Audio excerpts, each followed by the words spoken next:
It's been amazing.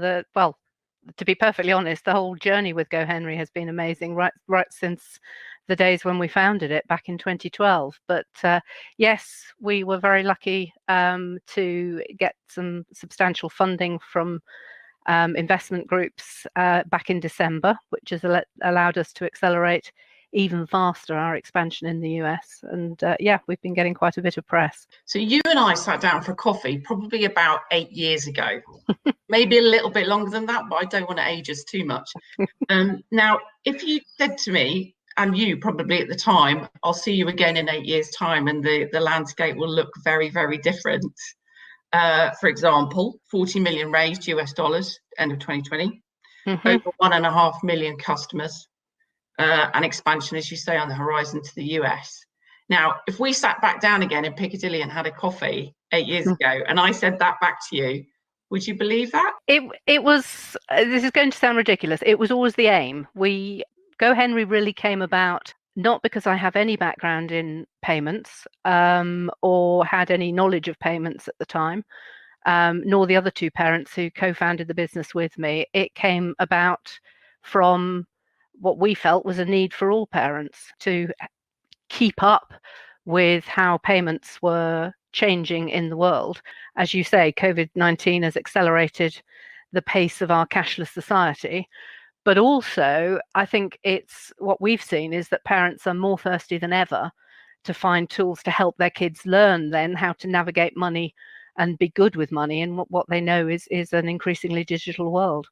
And I think it's really important. I often, and you and I have spoken about this over the years as well, about the education and the lack of education around money and managing your finances within the school systems. And please carry on. Yes. I've been a governor of the local secondary school for many years, and I'm very aware of just how many things the schools are tasked with delivering to children. And actually, I was talking to somebody the other day, and they used a very old saying. You know the saying that it takes a village to bring up a child. Well, I think that applies absolutely to financial education. Parents have a massive role to play. The schools can help. Peers, the children's friends, etc., can have a role to play in that.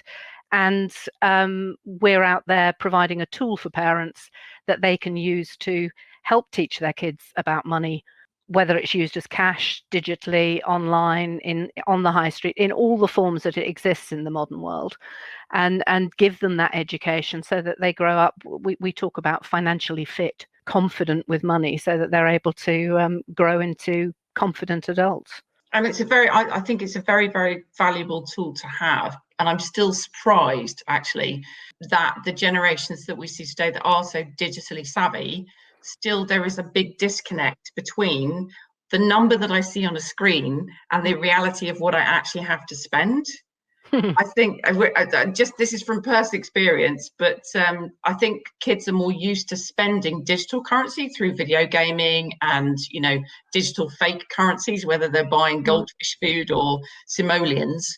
They are used to this whole spend and earn pattern, but it's still very gamified. Yes, and that is something, I'm, as with my parent hat on, I've always been a great believer in learning by doing, that there's no better way than getting your hands dirty and doing something to learn about how it works and how you can then master it the best way for yourself. And really we've tried to put that into Gohenry so that kids and teenagers are using money in real life, and we always anchor them back to the impact of the decisions that they're taking. So that might be that we send a notification every time they spend money. So that might be to say you've just spent $4.99 at New Look and your new available balance is X. Or it might be you just tried to spend $4.99 at New Look. That takes you above your weekly spend limit. It's been declined.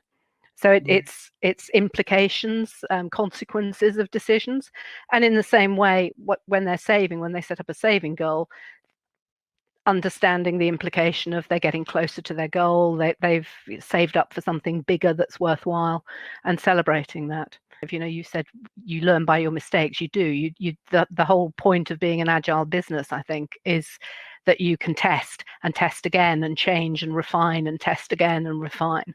And we really try and put our community at the heart of that. So we spend a lot of time, yes, talking to the parents, also talking to relatives for how they interact with the families and money, talking to the kids. And we often, when we have new people join the company, which is at an incredible pace at the moment, we tell everybody we have 4 audiences, and their eyebrows always go up when we say that. But there's the parents, then there are 6 to 9-year-olds, there's 10 to 13-year-olds, and there's 14 plus. And actually, when you think about it, anyone with kids or around kids, how you talk to those different age groups, how you need to interact with them, how you need to present them with services, how the app looks, it's different for each of those age groups. I think we've seen a massive influx in one size fits all. A lot of the challenges, and yes, I am going to be offensive and make bunny ears, because I think that is used across the board. But there seems to be a land grab of people. But what I've seen in the last 12 to sort of 15, 16 months, an increase in more niche elements, whether it's down to religious preferences or it might be down to a specific age range. Do you think that's the future? Do you think it's actually pinpointing your customer base and creating something specific? I think that was part of the niche that we saw when we launched the business. We looked at what was on offer, and we saw that in the UK, I'm going back to 2012 here, in the UK, the high street banks were offering accounts to kids, but on the whole, certainly for the younger age group, it was just a place to house their money. They couldn't do anything with it, and they needed a parent to access it. Depending on which bank, from kind of age 11 or 12, 14 upwards, there was a current account, but really it was just an adult account with certain protections on it. There was nothing built for kids. And what I guess one of our advantages is this is what we do. Something that our CEO, Alex, said a couple of years ago, far better to make a £7 mistake age 7 than a £7,000 mistake age 27. I've seen lots and lots of entities raise lots and lots of money recently. The fintech market is just booming. It seems to be somewhere that people are very keen to put their hard-earned dollars into, but some have more success versus others. So I wondered if you could give any hints and tips to people that might be watching today as to how you manage as an entity to have such a successful raise. That's the first time I've been asked that question.